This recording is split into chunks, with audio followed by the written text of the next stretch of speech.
outside now for a bit. I'll open the window to show you. It's really strange.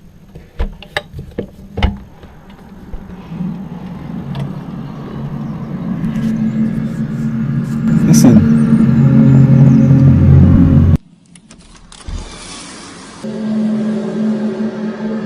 दोस्तों, इन दो video clips में जो आपने देखा और आपने सुना है उसे एक बार दोबारा से देखिए और एक बार दोबारा से सुनिए।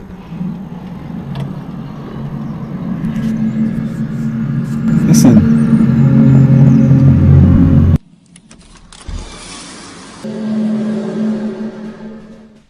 इन दो वीडियो क्लिप्स में जो आवाज़ें आपने सुनी हैं वो बहुत ही ज़्यादा अनयूजुअल हैं, क्योंकि पूरे देश भर में ये आवाज़ें सुनाई दी, लोगों ने इनकी रिकॉर्डिंग्स भी की, लेकिन कोई भी अभी तक यह नहीं पता कर पाया है कि आखिरकार ये आवाज़ें कहाँ से आ रही थी।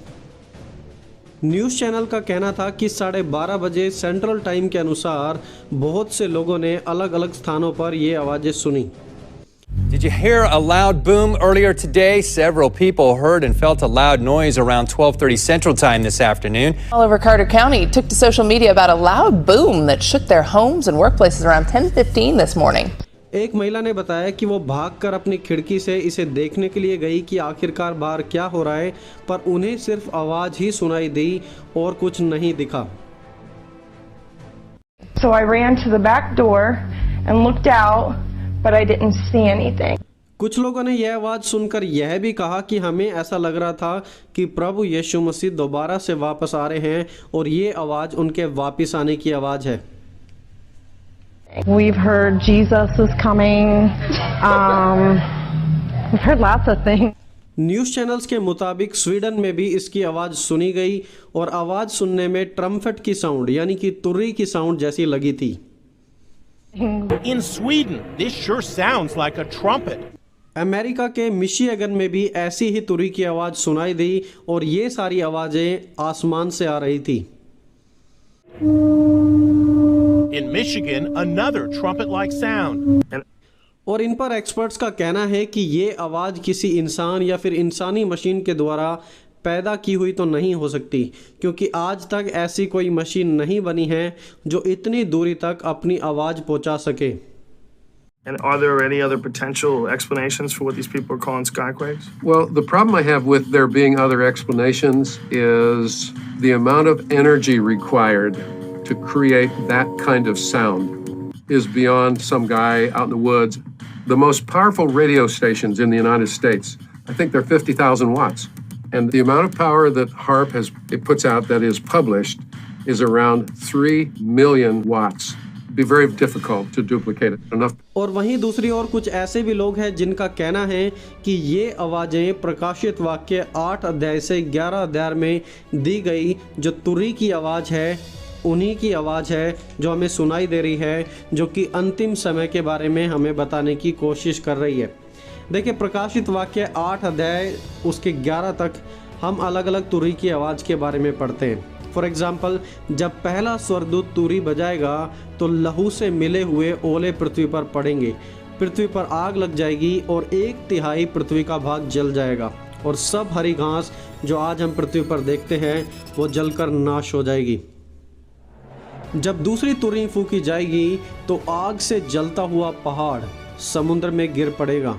समुद्र का 1/3 भाग पानी का खून हो जाएगा, जैसे नील नदी मूसा के समय में खून से भर गई थी, और जितने भी समुद्री जीव समुद्र में होते हैं वो मर जाएंगे और इंसान के बनाए हुए जहाज भी ख़त्म हो जाएंगे। और जब तीसरी तुरी फूंकी जाएगी तो आसमान से एक बड़ा तारा धरती पर आ गिरेगा और पृथ्वी का पानी कड़वा हो जाएगा और फिर कोई भी उस पानी को पी नहीं पाएगा। पृथ्वी के सभी लोग एक के बाद एक मरने लगेंगे। और जब चौथी तुरी का शब्द फूंका जाएगा तो सूरज, चांद, तारे ये सब कुछ रोशनी देना बंद कर देंगे और उन पर पूरा अंधकार छा जाएगा और भरे दिन भर में पूरी पृथ्वी पर अंधेरा छाया रहेगा और तब पृथ्वी पर हाहाकार होगी। और बाइबल के विद्वानों का कहना है कि ये सब चीज़ें एक न्यूक्लियर अटैक के बाद होंगी, न्यूक्लियर अटैक के कारण पृथ्वी पर धुएं की परत छा जाएगी, जिसके कारण उचित रोशनी पृथ्वी तक नहीं पहुंच पाएगी और फिर ठंड बहुत ज़्यादा बढ़ जाएगी और पृथ्वी की सभी फसलें ज़्यादा सर्दी के कारण ख़राब हो जाएगी। ये कैसे होगा ये हमारे लिए मायने नहीं रखता, लेकिन ये सब कुछ होगा। पवित्र बाइबल का ऐसा कहना है कि ये सब बातें एक दिन होकर रहेंगी। और फिर आगे हम पढ़ते हैं कि चौथी तुरही के बारे में।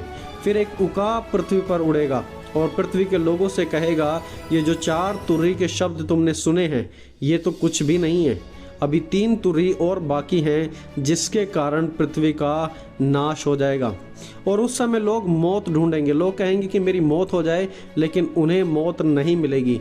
और फिर छठी तुरही के समय इस प्रकार लिखा है, ध्यान से देखिए, वहाँ पर लिखा है कि एक फौज तैयार होगी जिसकी गिनती 20 करोड़ होगी। प्रकाशित वाक्य 9 अध्याय उसकी 16 आयत। इंटरेस्टिंगली जब यूहन्ना ने प्रकाशित वाक्य लिखा था आज से 2000 साल पहले, उस समय तो 20 करोड़ लोगों की सेना होती नहीं थी, ये बिल्कुल इम्पॉसिबल था। लेकिन आज ये बिल्कुल पॉसिबल है, ऐसा हो सकता है। अब सवाल ये उठता है कि क्या ये आवाज़ जो यूएसए और यूरोप में लोगों ने सुनी है, क्या ये यही बाइबल की तुरही की आवाज़ है? दोस्तों, मैं पर्सनली इस बात पर विश्वास नहीं करता जैसे कि कुछ लोग कहते हैं, क्योंकि बाइबल में साफ तरीके से लिखा है कि हर एक तुरही की आवाज़ के साथ एक दंड पृथ्वी पर आ पड़ेगा और जब दंड आएगा तो वो हमें दिखेगा। लेकिन अभी तक हमें ऐसा कोई दंड नहीं दिखा है। एटलीस्ट जो बाइबल में दंड के बारे में लिखा है मैं उसके बारे में बात कर रहा हूँ, जहाँ पर पृथ्वी का नाश हो जाएगा, सूर्य अंधकार से भर जाएगा, चांद की रोशनी नहीं आएगी, पानी खून में बदल जाएगा। ऐसा भी कुछ नहीं हो रहा है। लेकिन इसका मतलब यह भी नहीं है कि ये जो साउंड्स, ये आवाज़ें जो हमने सुनी हैं, ये बिल्कुल भी सुपरनेचुरल नहीं है या फिर इनके ऊपर या इनके बीच में कोई वास्तविकता नहीं है। क्या ये आवाज़ें परमेश्वर का कोई पैगाम है हम मनुष्य के लिए? बिल्कुल हो सकता है, लेकिन एक्सपर्ट्स और साइंटिस्ट अभी तक इन आवाज़ का पता नहीं लगा पाए हैं कि आखिरकार ये आवाज़ें कहाँ से आ रही हैं। दोस्तों, आपका इसके बारे में क्या सोचना है, आप ज़रूर कमेंट सेक्शन में बताएं। और जैसे ही इस टॉपिक पर कुछ नई अपडेट मिलेगी तो मैं आप सभी के साथ ज़रूर शेयर करूंगा, इसलिए आप इस चैनल को ज़रूर सब्सक्राइब कर लें ताकि आप तक भी समय पर अपडेट पहुंच जाए।